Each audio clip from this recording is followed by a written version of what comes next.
गणेश जी को कार्तिकेय नाम का एक भाई था। दोनों की अच्छी जमती थी, पर अन्य भाइयों की तरह इन दोनों भाइयों में भी कभी मतभेद या झगड़े होते थे। एक बार गणेश और कार्तिकेय जंगल में घूम रहे थे। वो फल देखो, कितना अनोखा है ना? हाँ, मैंने भी ऐसा फल कभी नहीं देखा। चलो फल तोड़ते हैं। दोनों पेड़ की तरफ भागे और एक साथ उस फल को स्पर्श किया। ये मेरा फल है, मैंने इसे पहले देखा। नहीं, ये मेरा है, मैंने इसे पहले स्पर्श किया। दोनों फल के लिए झगड़ने लगे। दोनों वो फल बांटकर खाने के लिए तैयार नहीं थे। उन्हें बस उस फल पर अपना हक जमाना था। फिर दोनों ने सोचा, क्यों ना माता पिता की मदद ले। वो दोनों घर के लिए निकल पड़े। कैलाश पर जाने पर दोनों ने माता पिता को फल दिखाया। माँ, ये फल मेरा है, मैंने इसे पहले देखा है। नहीं, ये मेरा है, मैंने इसे पहले स्पर्श किया है। फल देखकर भगवान शंकर ने कहा, अगर इस फल का असली हकदार इसका ग्रहण करे तो उसे अमरत्व तथा अतुलनीय बुद्धि प्राप्त होगी।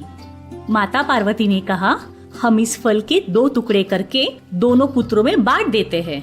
नहीं, ऐसा नहीं हो सकता। दोनों में से कोई एक ही ये फल खाकर उसकी शक्तियाँ प्राप्त कर सकता है। मैं छोटा हूँ तो ये फल मैं खाऊंगा।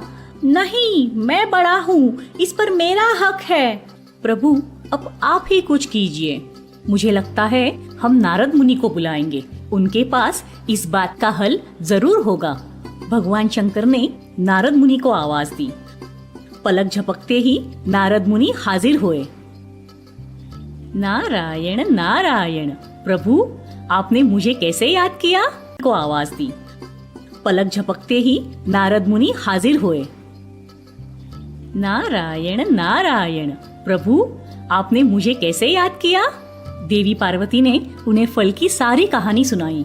नारायण नारायण, मैं इन दोनों के सामने एक चुनौती रखता हूँ। जो जीतेगा वही इस फल का हकदार होगा। दोनों भाई मान गए। हमें मंजूर है। दोनों को विश्व के 3 चक्कर लगाने होंगे। जो 3 चक्कर लगाकर प्रथम कैलाश पर्वत पर हाजिर होगा, उसे विजयी घोषित करके फल दिया जाएगा। मुझे तो ये सर्वोत्तम सुझाव लगता है। हमें चुनौती स्वीकार है। कार्तिकेय तुरंत अपने वाहन मोर पर बैठा और विश्व के चक्कर मारने निकल पड़ा।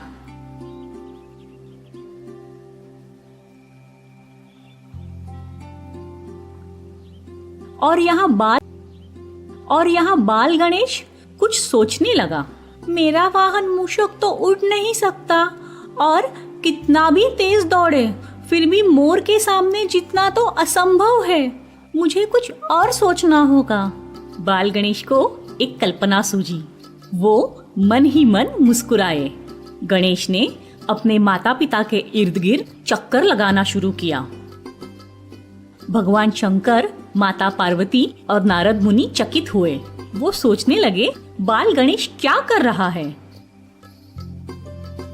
3 चक्कर लगाकर बाल गणेश माता पिता के सामने खड़ा हुआ। पिताजी, मैंने विश्व के 3 चक्कर पूर्ण किए, अब मुझे वो फल दे दीजिए ना। पर बेटा, तुमने तो हमारे इर्द गिर्द चक्कर लगाए। कैलाश छोड़कर तो तुम कहीं गए ही नहीं, तो ऐसा कैसे कह सकते हो कि तुमने विश्व के चक्कर लगाए? माता, विश्व के चक्कर लगाने के लिए मुझे कैलाश छोड़कर जाने की जरूरत ही नहीं थी। वेदों और शास्त्रों में लिखा है कि माता पिता के चरणों में ही विश्व है। तो आप दोनों मेरे विश्व हुए ना। जब मैंने आपके इर्द गिर्द चक्कर लगाए, इसका मतलब कि मैंने विश्व के चक्कर लगाए और अपनी चुनौती पूर्ण की। मेरे लिए तो आप दोनों ही मेरा विश्व हो। भगवान शंकर और माता पार्वती को बाल गणेश की बातों में वास्तविकता दिखाई दी। उन्होंने गणेश को विजेता स्वीकार कर लिया। तभी कार्तिकेय भी वहां आया। माँ, पिताजी, मैंने विश्व के 3 चक्कर लगाए। बहुत अच्छे बेटा, पर गणेश ने तो ये चुनौती जीत ली है। ये कैसे हो सकता है? मुझे तो गणेश विश्व के चक्कर काटते हुए दिखाई ही नहीं दिया, तो फिर गणेश ये चुनौती कैसे जीता? नारद मुनि ने कार्तिकेय को समझाया कि गणेश ये चुनौती कैसे जीता, पर कार्तिकेय खुद को उस फल का असली हकदार समझ रहा था। वो नाराज होकर कैलाश पर्वत छोड़कर निकल गया। भगवान शंकर ने कहा, गणेश तुम जीत गए, ये लो तुम्हारा फल। भगवान शंकर, माता पार्वती और नारद मुनि को बाल गणेश की बुद्धिमत्ता देखकर आश्चर्य हुआ। माता पिता का आशीर्वाद लेकर गणेश ने वो फल खुशी से खाया।